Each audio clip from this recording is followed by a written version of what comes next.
Good evening, guys. I hope you've had a great session. I think the first one was fantastic, followed by Tim and Chris talking about the MarTech stack. Now we've got a session on personalization versus privacy, which is a good debate to have. And apologies for myself. I have to basically juggle between glasses and non-glasses, as I've just been onboarded with glasses for reading, so I'll actually juggle myself in my reading capability. I think just I'll take on from Nihar. You talked about the concept of focus on the customer, and you're able to cross-sell more. I basically thought it's basically says it's easy to sell to existing customers as it's difficult to acquire a new one. Research has shown that Australian consumers are more loyal to brands who recognize their wants and needs and preferences to deliver a bespoke offer and personalization product. What exactly customers expect, in my language, is know me, reach me, and deliver that experience. And when you're delivering that experience, you try to do that at speed, at scale, and with agility, but there's no retake. In fact, 63% of Australian consumers are willing to pay more to purchase from a favorite brand.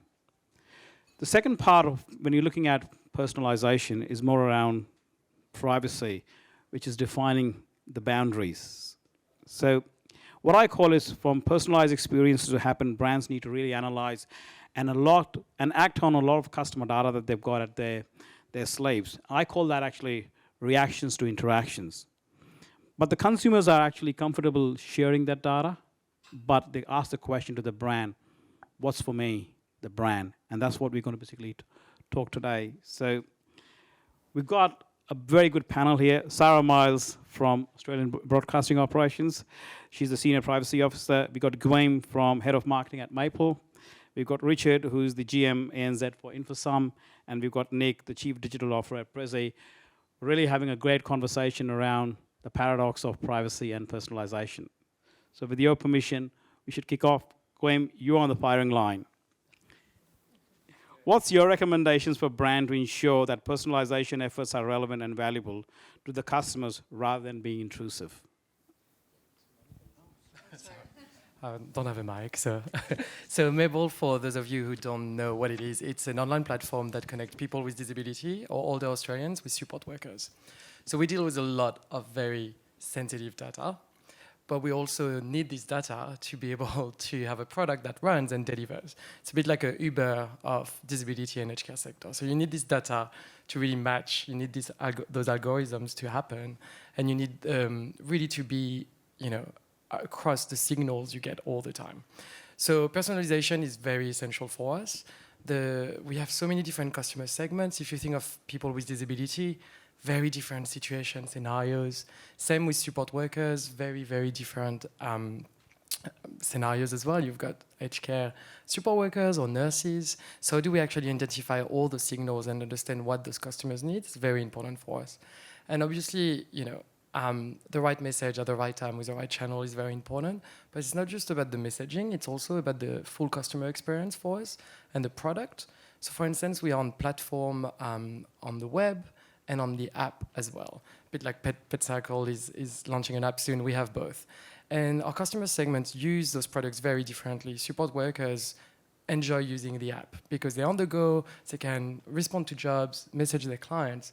While some client segments, older Australians for instance, rather use the web platform. And I think when you start really understanding those preferences, that's when personalizations really come into play and people really feel like the experience is relevant to them. Thank you. You touched on a number of things. You talked about customer experience. You touched on preferences. So the next question, Sarah, for you, from a privacy perspective, would be the government's driving a lot of strict and comprehensive privacy laws and reforms, and Tim touched on that as well. So how can businesses in Australia really start to be really relevant and enact on and understand what those policies and regulations are? Well, how to be relevant? Well, understanding them, I think, hopefully you've got some legal teams you can call on. If not, there's a lot of really great summaries of what's out there. If you don't want to get down into the nitty-gritty, the changes that are being enacted are very much in line with general data ethics principles. I'm in a very fortunate situation at ABC in that the things like the fair and reasonable test and providing preferences for privacy are something that we've already introduced, so we don't have to do too much extra to comply. But in order to get to that point, it's not very exciting, but you really need to go back to basics and get your data governance sorted. That means that no matter what comes in with the changes to the Privacy Act, you'll easily be able to apply it.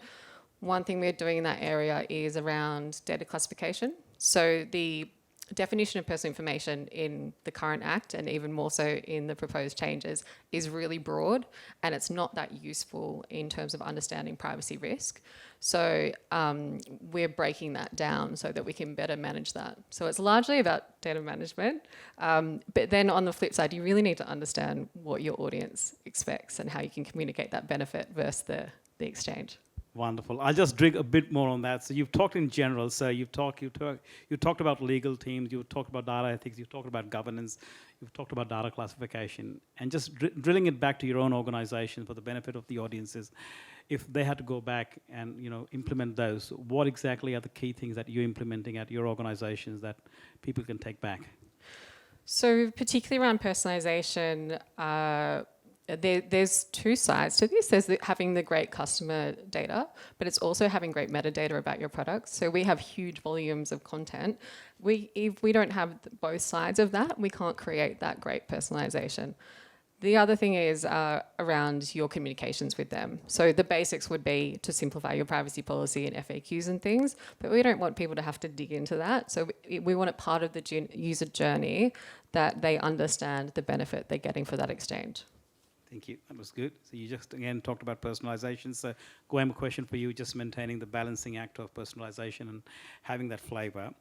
While upholding privacy conversation and keeping in mind customers' preferences in Australia, why should actually marketers focus on personalization?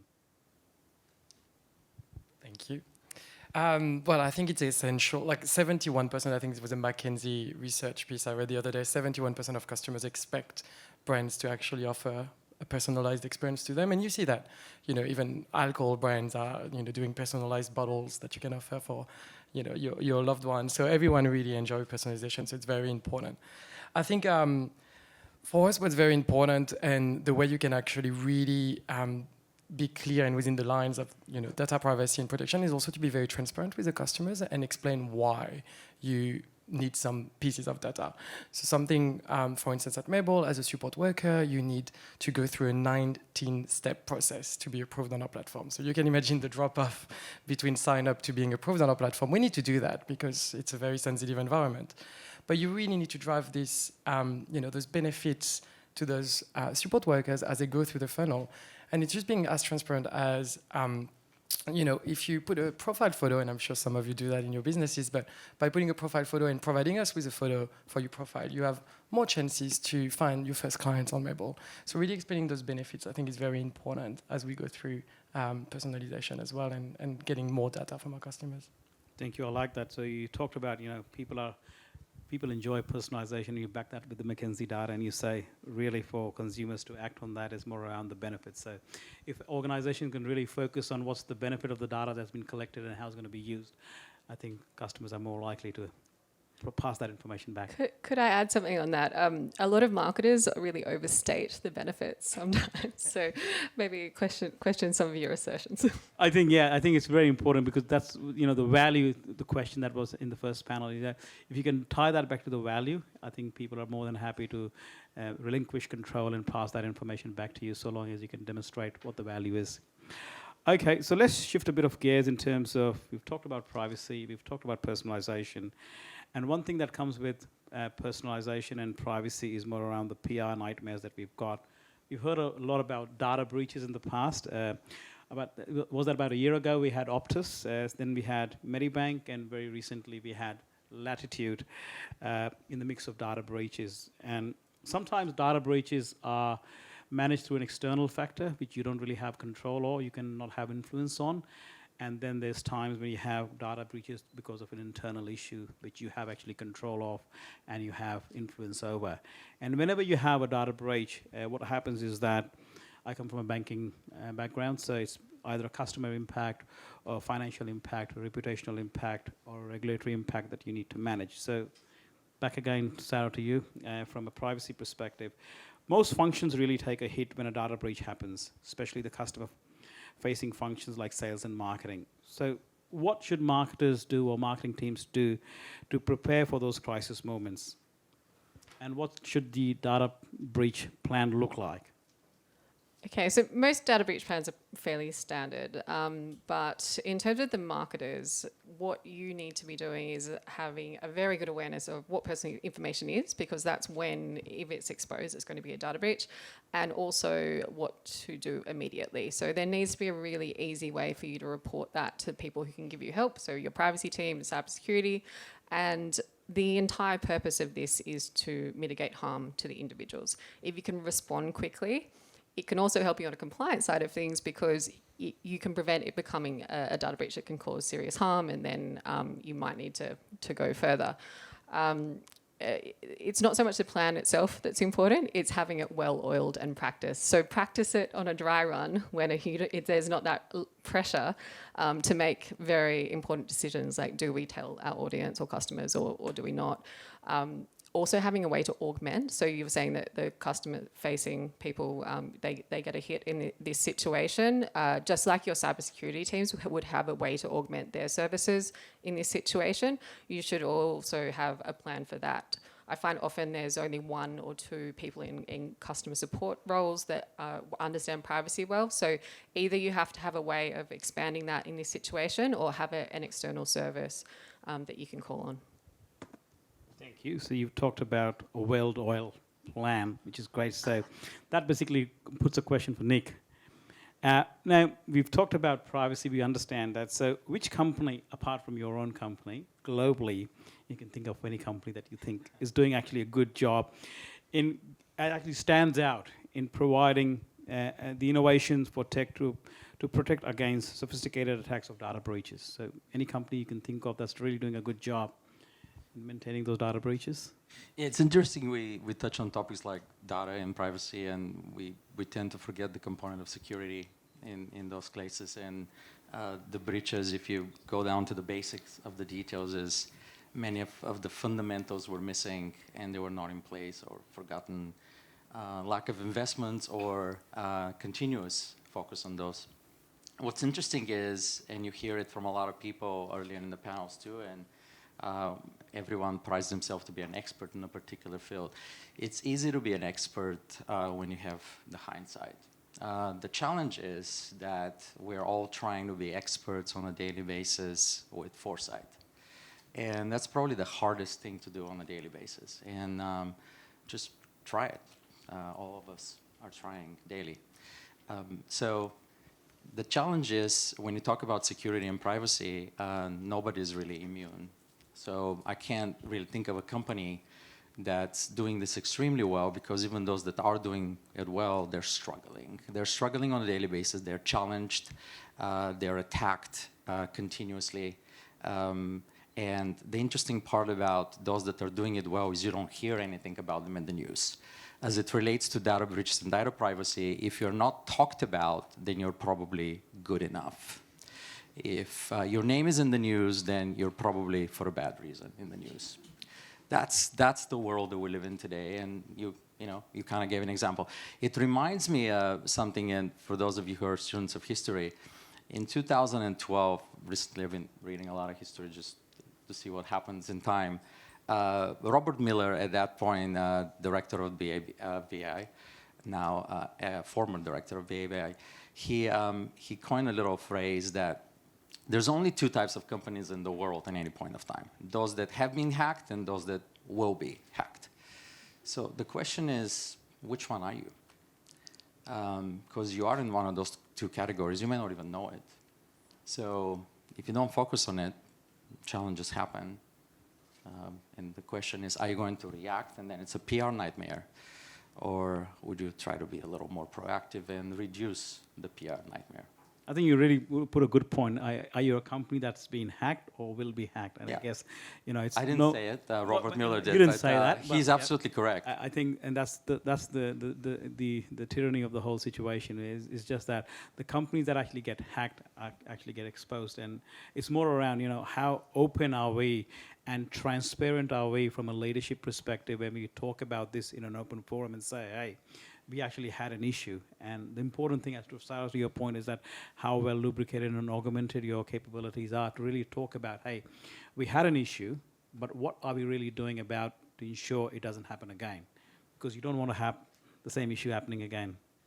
Yeah, for that reason, I encourage over-reporting. And if you're not getting lots of reports of data incidents, which includes near misses, then you're probably missing a lot of stuff. And that's a wonderful opportunity to find the canary in the coal mine where you've got issues with your processes or your controls, and you can do something about it. Fantastic. That's a great advice. So again, Guillaume, I'm sorry, grilling you more than ever. Asking you another question. So studies suggest, 69% of consumers in Australia think product recommendations via cookie tracking, which is creeping and it's not very cool. What would you think the role of zero and first-party data plays here with the cookie deprecations coming in on our way? Yeah, so obviously, from a marketing point of view, you look at your customers and acquisition and then retention utilization point of view. I think first-party data and zero-party data is, for us, essential in terms of retention, utilization, engagement of our base. You get to know them so much. For instance, we have a well-being platform where we have counseling available, and we know that when a support worker lodges an incident because something happened, we actually can trigger straight away a notification for them to have a free counseling session. So this kind of really value add is, for me, essential and comes from the first and zero-party data. When it comes to acquisition, some things we're exploring at the moment, some content plays where you could actually, you can create other brands. It's all legal, don't worry. But you can create some brands or like comparison website, for instance, edge care comparison website for your home care package, for instance, and you start actually gathering some of this data that you might actually drive through the funnel all the way to Mable. Thank you. Richard, I know you've been quiet for a while. Apologies for keeping I thought you you forgot silent, about me. This is your... I don't have the beautiful French accent, so this is you see why he's got 3 questions and I've got none. This is your big moment, mate. Perfect. What steps can businesses, especially those in the banking and financial ecosystem, take to ensure they walk the personalization and privacy tightrope efficiently? Yeah, it's a really interesting question because it houses within it both a common concern but also some misconceptions as well. So the first step, I think, and this is a little bit to what Nick was alluding to, is we need to stop conflating security and privacy.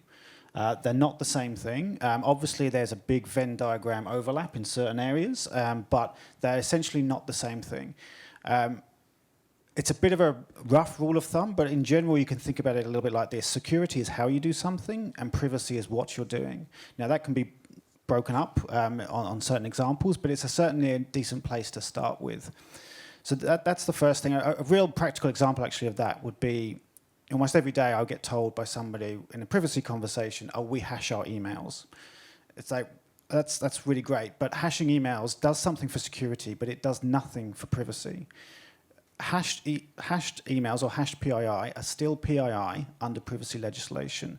It's almost like, think about it like this. If I took your email address and I put it into Japanese, just because you can't read it doesn't mean it's now not your email address, right? So it just, these things that get conflated when you're not fully understanding or dealing with the two things separately.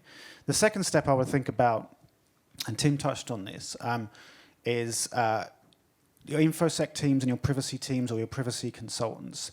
Traditionally, put your hands in your ears, Sarah, maybe a little bit on this one, but we've seen privacy teams and we've seen InfoSec teams as that thing we need to get through to get something done.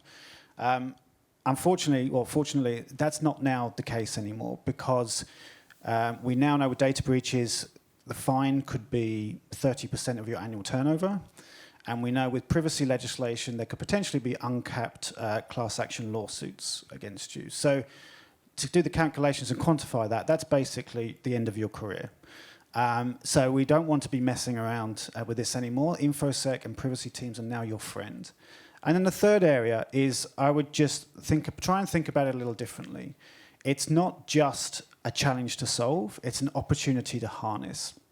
What we're seeing in Europe is when you've got a framework of privacy legislation and you've got clear boundaries of what consent is required and all of those kind of things, yeah, absolutely, there's things outside of that you can't do anymore. But inside of that, you can do anything. So what we're seeing, particularly in Europe, is people collaborating on things that they could never have collaborated before from a person identifier point of view in the past. We see people collaborating on driver's licenses, on credit card numbers and things like that, because with the deprecation of cookies, you're not going to have to resolve it to a cookie at some point. So when you're doing data collaborations, anything is possible, and then the entire internet will become available from addressability because you don't have to resolve it to that cookie or that maid. So there's a whole bunch of opportunity that's going to be hidden within this, and it's the marketers that think about it in that way that are the ones that are going to really sort of benefit from it. Thanks, Richard. You talked really two things about security and privacy. Just want to add, because when we talk about personalization, there's something that we always talk about, near real-time stuff, which is velocity of data, which is the speed at which we get data, and the availability of data, I guess. What's your viewpoint? I'll take everyone's in the panel on that very controversial question of getting real-time personalization. Is velocity, which is the speed of data availability, more important, or actually speed of data, or the availability of all data that's required to personalize is more important, and where organizations are struggling? Just your viewpoint. Anyone wants to start? No. Okay, I'll give it a shot. Look, obviously, all of this has got to be aligned with cost at some point, because we all want real-time data at all times. It's clear, but there is zeros normally attached to it, and from my perspective, the approach should be fit for purpose. If it's something that it requires real-time decisioning, and as a result, the outcome of the decision would be impacted if the integrity of the data or it's delayed, then you obviously need to ensure that when the machine learning model is running, it needs to have access to the most up-to-date information. However, if you're serving someone in the customer care team, for example, and they're calling and they want to be able to update their address or something else, well, how important is for you to have up-to-date information to the fact that they just submitted an order 3 seconds ago, right? So you need to be able to have clarity of what are the specific use cases in which the data is providing the underlying infrastructure, so that be able to align with, for this use case, I need this data, and as a result, that's the cost associated with it. I so like that answer. It was wonderful. I think that's where the use case and the value comes in the picture, right? It's just not the availability of the data and the real-time timeliness. It's just more around where it's required. If we focus the energy on that, it basically becomes a superpower. I've got a question for all of the panel members. I'll take it one by one. Apart from using a zero-party and first-party data, what role do you think data anonymization and minimization will play in ensuring brands can personalize experiences while protecting consumer privacy? Sarah, you want to take a... What role will it play? So it's a bit like the hashed email thing. So if we can de-identify something, then we can use it in a safer way. But it's still, for me, about the outcome for the customer. So if we're using that information to create an experience for them, that still has the same impact as if in the back end it was the actual data itself. So it just means it's a safer sort of, transaction. But it does mean that, so when it's internal, it's not as important, I don't think. It does mean that we're able to collaborate with partners externally in a much safer way, because once you transfer information to a third party, you can have all the contractual controls in place that you want. But particularly within ad tech industry, they're not always known for being squeaky clean. And so rather than having to trust your contractual controls and rely on court cases after the fact, then it's much better, and you can provide better assurance to your customers of the safety of that information. Just moving on, again, we'll maintain that grip on security a bit more, and I'll have a question for Richard in terms of, with a lot of data security technologies evolving rapidly, and key thought being everyone's mind about how do we get future ready? So what's your viewpoint on how do we get future ready, especially with the data security technology that's evolving? Yeah, well, I think one of the key things we need to start doing is thinking about privacy first. Now, privacy first is a bit of a cliche. You see it all over the place, but it actually isn't a cliche. It's a completely different way of thinking about things. So what I hear a lot about is about marketing utility, and then how do I interject privacy tools that will somehow magically protect me from everything. That's not going to be how it works. So you need to flip that, and you need to think, well, what's the most privacy and the most secure way I can have my customer data, and then how can I put utility into this? It's a way of shifting it that I think is going to be really important. To give some concrete examples, is start thinking about things like who am I sharing my data with? Why am I sharing my data with this person? Do I still need to share data? Does technology exist today where you don't need to share data anymore? Yes, it does. Decentralized data clean rooms exist, so you don't need to share data anymore with people. There used to be the days when people used to boast about how many APIs they had. Well, anybody who's ever looked at a pen test report, APIs are always the weak points. So if you've got 500 APIs or 300 APIs, or you're working with a vendor who has 300 APIs, I can tell you now, they're not managing all those APIs, they're outsourcing them. That's just a risk. That's just a recipe for potential disaster. So that doesn't mean you won't ever have APIs. Of course you will. You'll have them, but you need to sort of build from 0 up rather than 500 down. And then also thinking about what you're doing with your data sets. Are you commingling your data sets with other people's data? If so, if privacy legislation comes in here very similar to GDPR, where you have a controller and processor designation, if you've commingled your data set with somebody else, well, commingling in finance, as Sachi would know, it's actually illegal because from an accounting perspective, you can't understand where that money came from. It's very difficult to know sort of where that source of that money is. So it's the same with data. If you're the controller of the data, it's your responsibility to change that from a consent perspective or something. If you've commingled it with somebody else and they've shared it down an API to somebody else, you're still accountable, but how are you going to be responsible to actually do it?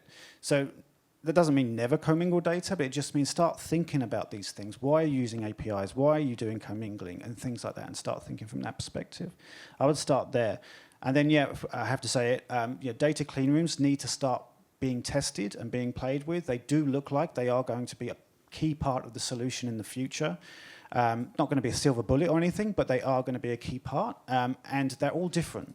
Some are really focused on privacy, some more on utility, and some more in the middle. And you've got to start trying to play with different ones of them and test them so that you can find the right one for you. And you will see huge uplift. We at InfoSum, we see when people just switch from doing cookie matching to first-party identifying matching, we always see uplifts of beyond 15, 30% increase in performance of campaigns just from that one simple change, because you suddenly become, the whole of the internet becomes addressable.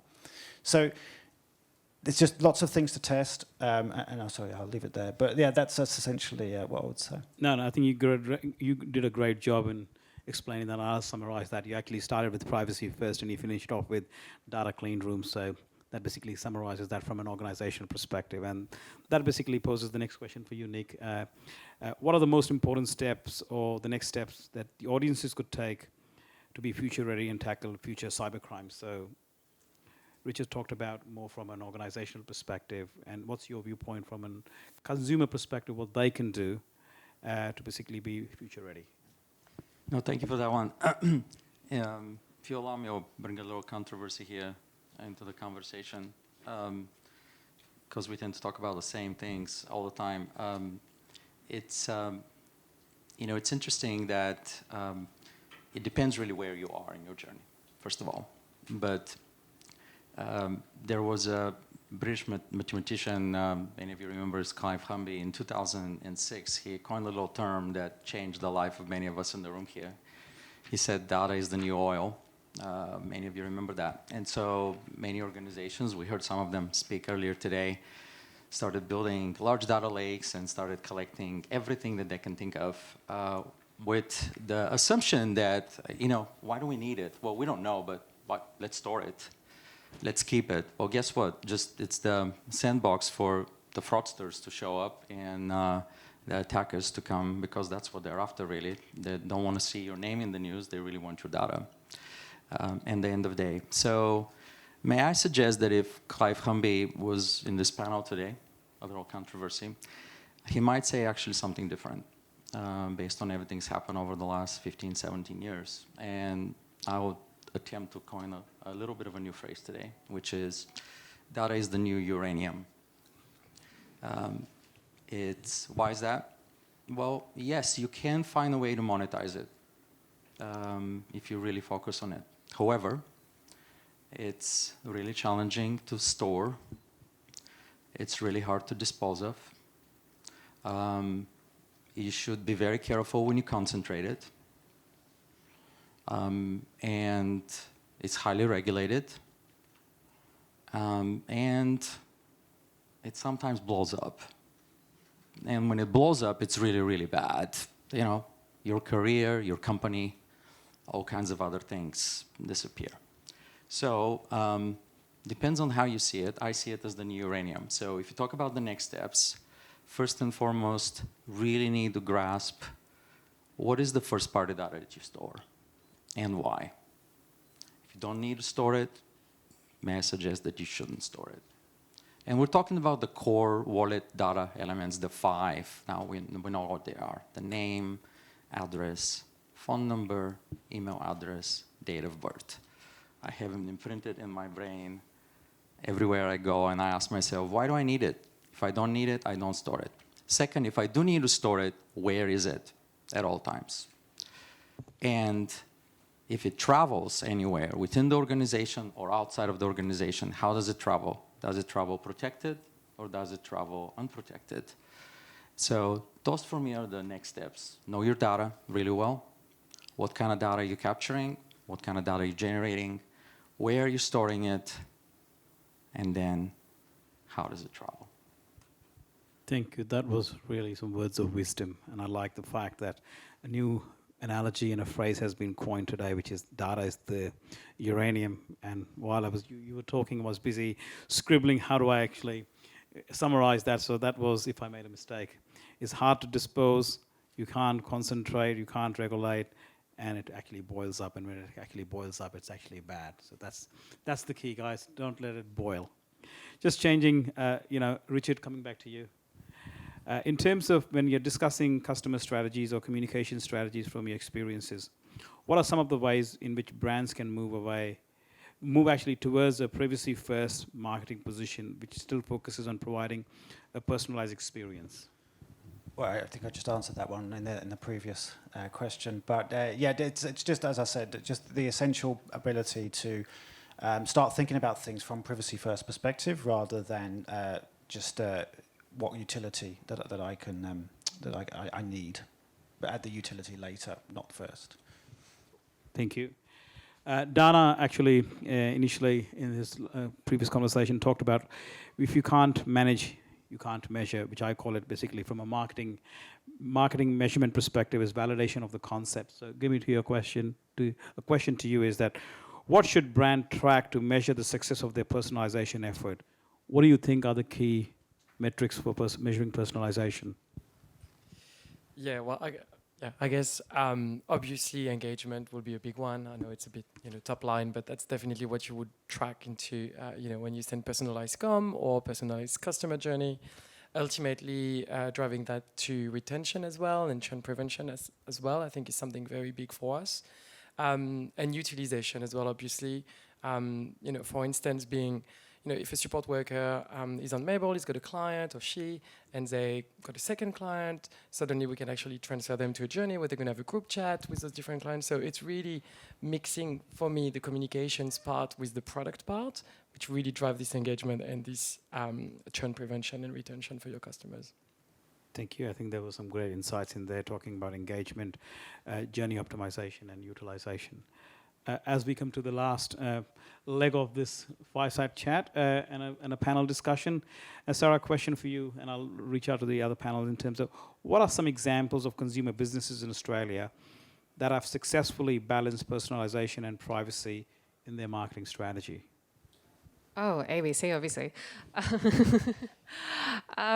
I think if you look at a business and they've got controls that they give to their customer, that's someone who's doing it well. Because most organisations have a variety of different audience members or customers who want different things, and you should be able to cater for those different things. REA do it well. I think the companies that have a lot to lose by losing trust. I like that, companies that have to lose. What about Qantas in terms of their preference center that they've established in terms of the right content at the right time? Have you thought about any other company that does that in line with Qantas? Managing privacy and... Google do it well, but they have a lot of money to make out of personal information, so... I think Google is monetizing every aspect of that. Richard, do you have any examples, you think? So Australian perspective, from obviously I'm a little biased, but it's those that are really diving into the data clean room space and really testing what they can do and really questioning some of these sort of sacred cows that are in the industry around APIs and sharing data. I won't name names, but I can name a couple actually that we've done PR on. But like News Corp and Flybys, we announced yesterday, who are moving to a non-movement of data structure for their collaboration. So people that are moving into that sort of headspace, that's really where I think the success is coming. Actually, I've got another example. Shout out to Woolworths because I used to work there with Nick. They are questioning the status quo. So a lot of people in the industry are like, that's just industry practice, that's just what we do. And they're going out and questioning different suppliers and different ways of collaboration with data and adjusting. Thank you. So we had some great examples there.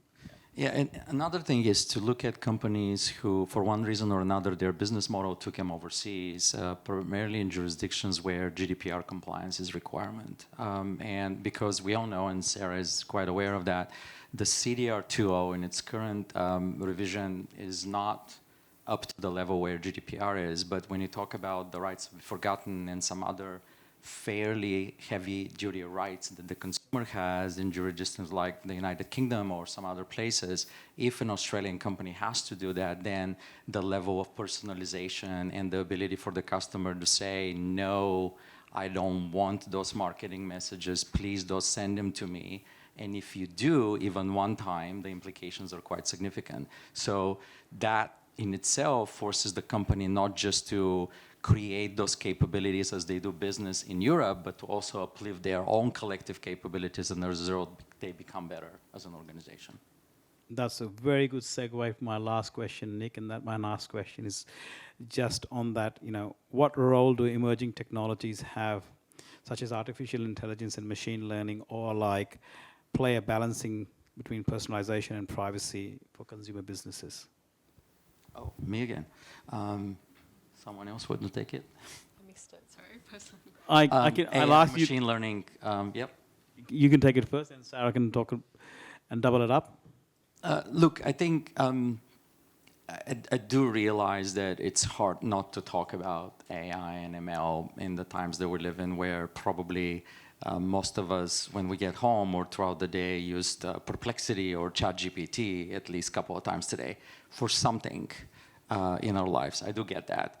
However, when you bring that into your enterprise and your company, let's remember that the basics got to be done right first.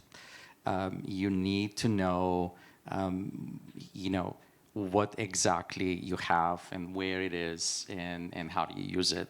And beyond that, you need to remember that then that data will be fed into those machine learning model and AI, because ML and AI without data is useless. It's just a piece of tech that doesn't really know what to do with it. Most likely will provide you the wrong information when you need to use it, as we experience with ChatGPT in some cases. And that's why the emergence of that, for those of you who use things like Perplexity, or for example, it gives you the sources of data. So it's if you trust the source, then you should trust what I'm telling you as an outcome.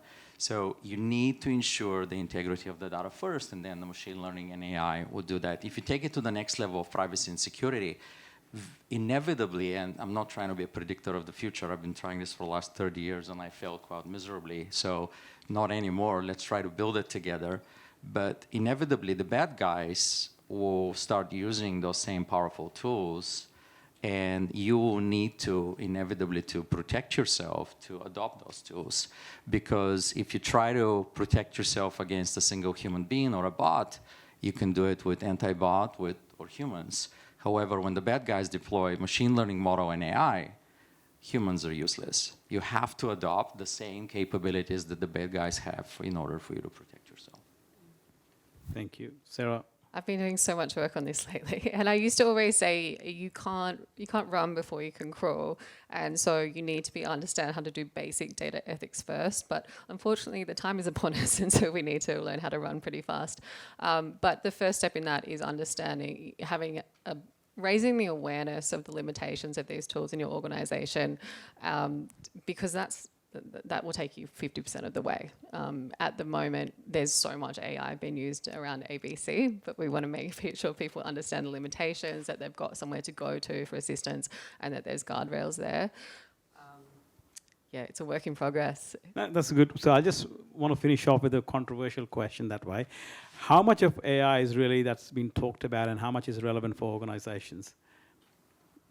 Just as a wild, just taking a guess in terms of, is it how much, we talk a lot about AI, but how much is actually it's useful and actually used within organizations? Is that just a hype, or is there some business use cases to define that? I think it depends on the type of organization you're from. So we're content creators, and so there's so many tools that are useful for that if they're used appropriately.